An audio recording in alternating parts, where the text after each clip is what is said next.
Hello friends, നമസ്കാരം. നമ്മുടെ Kerala T V സീരിയലിലേക്ക് എല്ലാവർക്കും സ്വാഗതം. അങ്ങനത്തെ ഗീതുവിൻ്റെ മുന്നിൽ വെച്ച് കള്ളു കുടിക്കുന്നതിനെ പറ്റിയുള്ള കാര്യങ്ങൾ പറഞ്ഞ് തർക്കമായി അങ്ങോട്ടും ഇങ്ങോട്ടും. ഗീതുവിൻ്റെ മുന്നിൽ നിന്നുകൊണ്ട് തനിക്ക് വീട്ടിലിരുന്ന് കള്ളു കുടിക്കണം എന്നും പറഞ്ഞുകൊണ്ട് നമ്മുടെ രഞ്ജു കിടന്ന് വാശി പിടിക്കുന്ന സമയം ഗീതു ആണെങ്കിൽ അതിന് സമ്മതിക്കുന്നില്ല. ഈ വീട്ടിലിരുന്ന് കള്ളു കുടിക്കാൻ പറ്റില്ല എന്ന് ഗീതു തർപ്പിച്ചു പറഞ്ഞു. പക്ഷേ അതൊന്നും കേൾക്കാൻ നമ്മുടെ രഞ്ജുവോ അല്ലെങ്കിൽ ഗോവിന്ദനൊന്നും തയ്യാറാകുന്നില്ല. അപ്പം മുത്തശ്ശിമാരെ പോലെ വലിയ ന്യായം പറയുന്ന ഗീതുവിന് ഇവിടെ വീട്ടിലിരുന്നാണ് കള്ള് കുടിക്കുന്നതിനോട് താല്പര്യക്കുറവെങ്കിൽ ഇവിടെ നിന്ന് മാറി ടെറസിൽ അതിനുള്ള റെഡിയാക്കി തരാം എന്നും പറഞ്ഞുകൊണ്ട് രഞ്ജു ഇങ്ങനെ പറയണം. അപ്പം രഞ്ജു ഇത് പറഞ്ഞു കഴിഞ്ഞപ്പോഴേക്കും അത് ശരിയാ, കാരണം വേറെ പ്രശ്നങ്ങളോ കാര്യങ്ങളൊന്നും ഇല്ലല്ലോ, അവരവിടെ ഇരുന്ന് കുടിച്ചോട്ടെ. അങ്ങനെ അതെല്ലാം സെറ്റ് ചെയ്തു. ഇതെല്ലാം ഗീതുവും അതുപോലെ രേഖയും ഇവരെല്ലാവരും നോക്കിക്കൊണ്ട് ഇങ്ങനെ നിൽക്കുക. ഇടയ്ക്കിടയ്ക്ക് അവിടെയും കൂടി ഇവിടെയും കൂടി നിന്ന് സംസാരിക്കാനായിട്ട് നമ്മുടെ ആശാത്തി കാഞ്ചനയുണ്ട്. അങ്ങനെ ഇവർ കള്ളു കുടിക്കാൻ ചെന്ന് ഇരിക്കുന്നു. അപ്പോഴേക്കും കള്ളുമായിട്ട് കള്ളി എത്തുന്ന ചേട്ടൻ അങ്ങോട്ടേക്ക് വന്നു. ഇവർ കള്ളുകൂടി സെറ്റാക്കി എല്ലാം റെഡിയാക്കി അവിടെ ഓരോ ഗ്ലാസ്സിൽ പകർന്നിങ്ങനെ വെച്ചിരിക്കുന്നു. അപ്പോൾ ഇതിനെന്താ ടച്ചിങ്സ് ഒന്നും ഇല്ലേ എന്ന് ചോദിച്ച രഞ്ജുവിനോട് നമ്മുടെ ഗീതു എന്നിട്ട് ചോദിച്ചു, ടച്ചിങ്സോ അതെന്താ?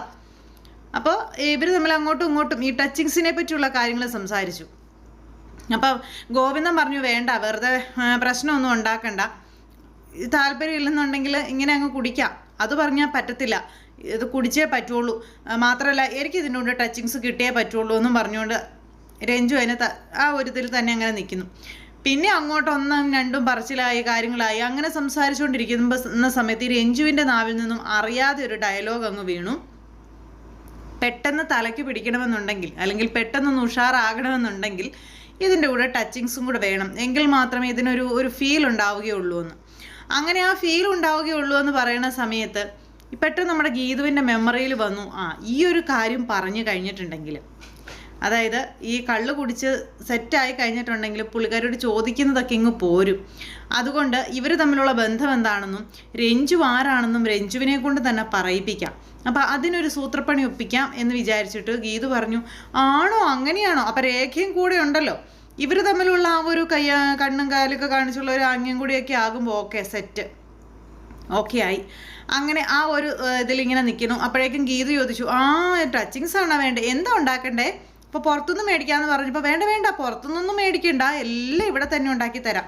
എന്തായാലും ഇനി ഇപ്പോൾ രഞ്ജുവിൻ്റെ ഒരു ആഗ്രഹം പറഞ്ഞിട്ട് ഞാനത് സമ്മതിച്ച് തന്നില്ല അല്ലെങ്കിൽ ഞാനത് ചെയ്തു തന്നില്ല എന്നൊക്കെ പറയുന്നത് വല്ലാത്തൊരിതല്ലേ, അതുകൊണ്ട് ഞാൻ തന്നെ അത് ചെയ്തു തരാം കേട്ടോ, എന്താ വേണ്ടത് എന്ന് ചോദിച്ചു. അപ്പോൾ അത് എന്ത് വേണമെങ്കിലും ആയിക്കോട്ടെ, കുഴപ്പമില്ല എന്ന് പറഞ്ഞു. ഓക്കെ എന്നും പറഞ്ഞുകൊണ്ട് രേഖയും അതുപോലെ ഗീതവും കൂടി അവിടെ നിന്ന് ഇറങ്ങി പോരുമ്പോൾ ഈ കാഞ്ചന ഇത് നോക്കിക്കൊണ്ട് നിൽക്കുക.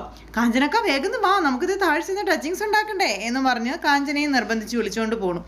അങ്ങനെ ഇവർ ഇറങ്ങിപ്പോയി അടുക്കളയിലേക്ക് ചെന്നിട്ട് ചോദിച്ചു, ഇവർക്ക് എന്താ ഉണ്ടാക്കി കൊടുക്കും, ഇവിടെ ഒന്നും ഇരിപ്പില്ലല്ലോ, അപ്പോൾ എന്തെങ്കിലും ഉണ്ടെങ്കിലല്ലേ ഉണ്ടാക്കി കൊടുക്കാൻ പറ്റുള്ളൂ.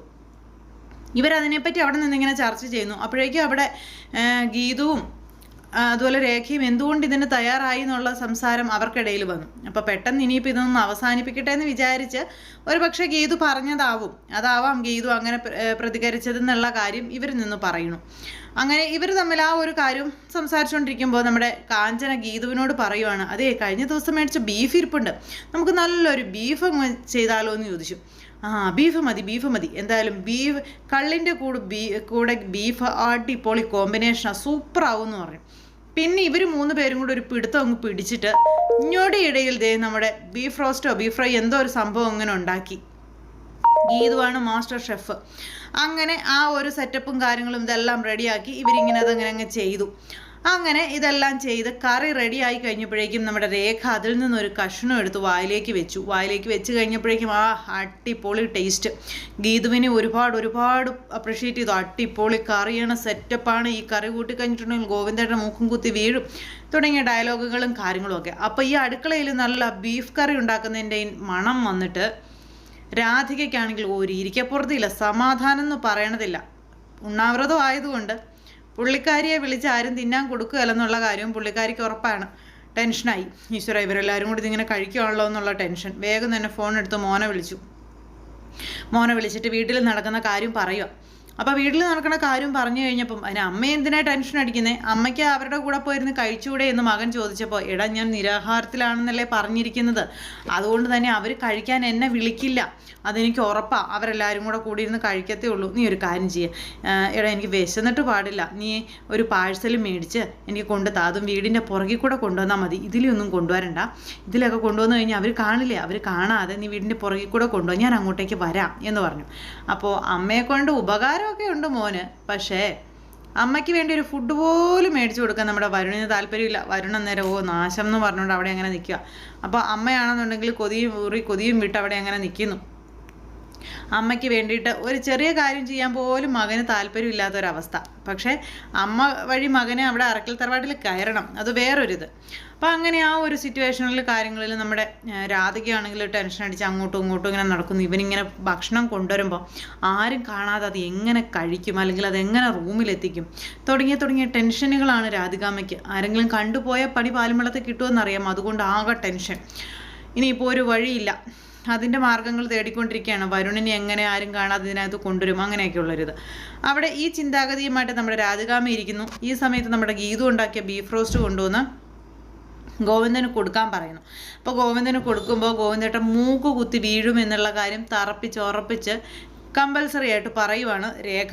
അങ്ങനെ ഇവർ ഗോവിന്ദനെ ലക്ഷ്യമിട്ട് അങ്ങനെ ചെയ്യുന്നു. പ്രത്യേകിച്ച് ഈ രഞ്ജുവിനെയാണ് ഇതിനകത്ത് ലക്ഷ്യം വെച്ചിരിക്കുന്നത്. രഞ്ജു എങ്ങനെയെങ്കിലും കള്ള് കുടിച്ച് ഫിറ്റായി കഴിഞ്ഞാൽ മാത്രമേ ഗീതുവിന് കാര്യങ്ങളെല്ലാം അവിടുന്ന് ചോർത്തിയെടുക്കാൻ പറ്റുള്ളൂ. അതിന് വേണ്ടിയിട്ടുള്ള പരിശ്രമമാണ്.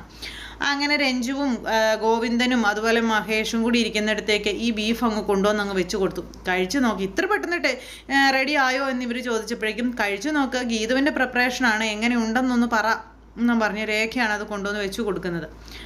കാഞ്ചനയൊക്കെ ഉണ്ട്. അപ്പോൾ ഇങ്ങനെ ഇവർ കൊണ്ടുവന്ന് അങ്ങ് കൊടുത്തു കഴിഞ്ഞപ്പോഴേക്കും നമ്മുടെ ഗോവിന്ദനും അതുപോലെ രഞ്ജുവും അതിൽ നിന്നൊരു കഷ്ണം എടുത്ത് വായിലേക്ക് വെച്ചിട്ട് ആരെ വാന്നും പറഞ്ഞ് ഗീതുവിനോട് ഭയങ്കരമായിട്ടുള്ള ഒരു ഇതിങ്ങനെ കാണിക്കുക. കാരണം അത്രയ്ക്ക് ടേസ്റ്റാണ് കറിയെന്നും പറഞ്ഞു. പിന്നെ ഈ കറി ഇല്ലായിരുന്നെങ്കിൽ ഇന്നത്തെ ഈ ഒരു ദിവസം വളരെ വളരെ ബോറായിപ്പോയനെന്ന് രഞ്ജുവിൻ്റെ വക.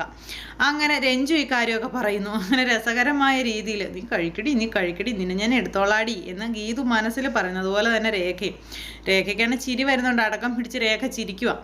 അങ്ങനെ വയറ് നിറയെ കള്ളും കുടിച്ചു, ഈ ബീഫും കഴിച്ചു. കുറച്ച് കഴിഞ്ഞപ്പോഴേക്കും നമ്മുടെ രഞ്ജു ഫിറ്റായി. രഞ്ജു ഇപ്പോൾ അവിടെ കിടക്കും എന്നുള്ളൊരവസ്ഥയായി.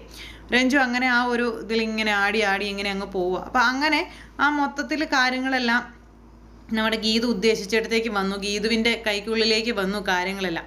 കള്ള് കുടിപ്പിച്ച് രഞ്ജുവിൽ നിന്നും രഹസ്യങ്ങൾ മുഴുവൻ ചോർത്തിയെടുക്കാനാണ് നമ്മുടെ ഗീതു ആ കടുങ്കൈ ചെയ്തത്. എന്തായാലും അതൊരു പരിധിവരെ ഫലം കാണും. പക്ഷേ പൂർണ്ണമായും ഫലം കാണുമോ എന്നുള്ളത് കാത്തിരുന്ന് കാണാം. എല്ലാവർക്കും നല്ലൊരു ദിവസം ആശംസിക്കുകയാണ്. എല്ലാവരുടെ സപ്പോർട്ടിനും സ്നേഹത്തിനും ഒത്തിരി നന്ദി അറിയിക്കുന്നു. അടുത്ത സൂപ്പർ ഹിറ്റ് കഥയുമായി കാണുന്നത് വരെ എല്ലാവർക്കും നന്ദി. അതോടൊപ്പം നമ്മുടെ ചാനൽ ആദ്യമായിട്ട് കാണുന്നവരുണ്ടെങ്കിൽ ഒന്ന് സബ്സ്ക്രൈബ് ചെയ്യണം കേട്ടോ. തൊട്ടടുത്ത് കാണുന്ന ബെൽബട്ടൻ അമർത്തി കഴിഞ്ഞിട്ടുണ്ടെങ്കിൽ നമ്മുടെ വീഡിയോസ് എളുപ്പത്തിൽ കാണാൻ കഴിയുന്നതായിരിക്കും. അപ്പോൾ ഒരിക്കൽ കൂടി എല്ലാവരോടും ഹൃദയത്തിൻ്റെ ഭാഷയിൽ 1000 നന്ദി അറിയിച്ച് നിർത്തുന്നു. Thank you. Good night.